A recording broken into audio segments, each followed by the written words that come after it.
तर एक मोठी बातमी, हैदराबादमध्ये 2 माओवादी नेत्यांसह 37 माओवाद्यांनी आत्मसमर्पण केलं। तेलंगणाचे पोलीस महासंचालक शिवधर रेड्डी यांच्या समोर आत्मसमर्पण करण्यात आलं। त्यामुळे माओवादी संघटनेला मोठा हादरा बसलाय।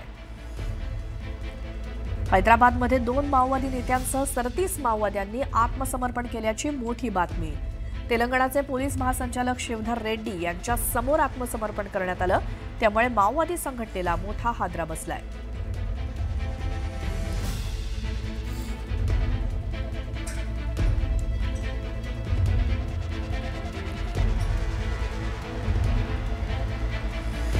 त्यांच्याकडची शस्त्र जप्त करण्यात आली आहेत आणि आत्मसमर्पण केलेलं आहे। 2 माओवादी नेत्यांसह 37 माओवाद्यांनी आत्मसमर्पण।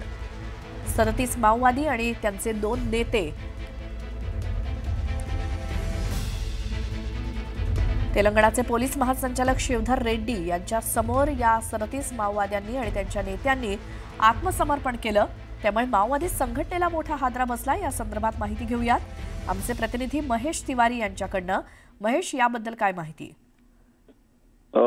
माओवाद्यांच्या विरोधात सुरक्षा दलांचे सतत अभियान सुरू आहेत। या अभियानात सतत सुरक्षा दलांना यश मिळत आहे। हिडमा ठार झाल्याच्या 4 दिवसानंतर मोठी घटना दंडकारण्यात घडली आहे। 37 माओवाद्यांनी आज तेलंगणाचे पोलीस महासंचालक शिवधर रेड्डी यांच्या समोर आत्मसमर्पण केलं आहे। त्याच्यामध्ये अप्पासी नारायण आणि आझाद हे 2 बडे नेते आहेत, जे तेलंगणा स्टेट कमिटीचे प्रभारी आहेत आणि महाराष्ट्र तेलंगणा सीमेवर, छत्तीसगड तेलंगणा सीमेवर सदैव सक्रिय असतात।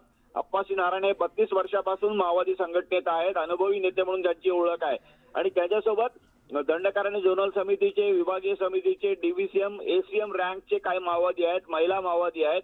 महत्त्वाचं म्हणजे हिडमा सोबत बटालियनमध्ये काम केलेला त्याचा घनिष्ठ सहकारी एर्रा याचा यात समावेश आहे।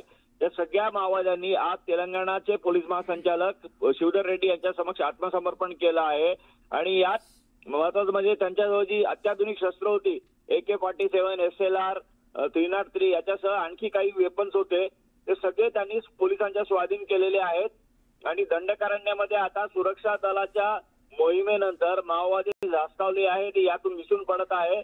कारण ज्या पद्धतीने सुरक्षा दलांनी मार्च 2026चा एक टार्गेट ठेवलं होतं, त्या टार्गेटमध्ये बड्या नेत्यांना कंठस्नान घातलं जात आहे। बसवराजपासून याची सुरुवात करण्यात आली होती आणि हिडमा हा ठार झाला, हा सगळ्यात मोठी घडामोड होती माओवादी चळवळीतली।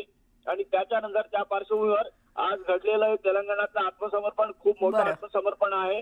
त्यामुळे भविष्यात धन्यवाद या माहितीसाठी।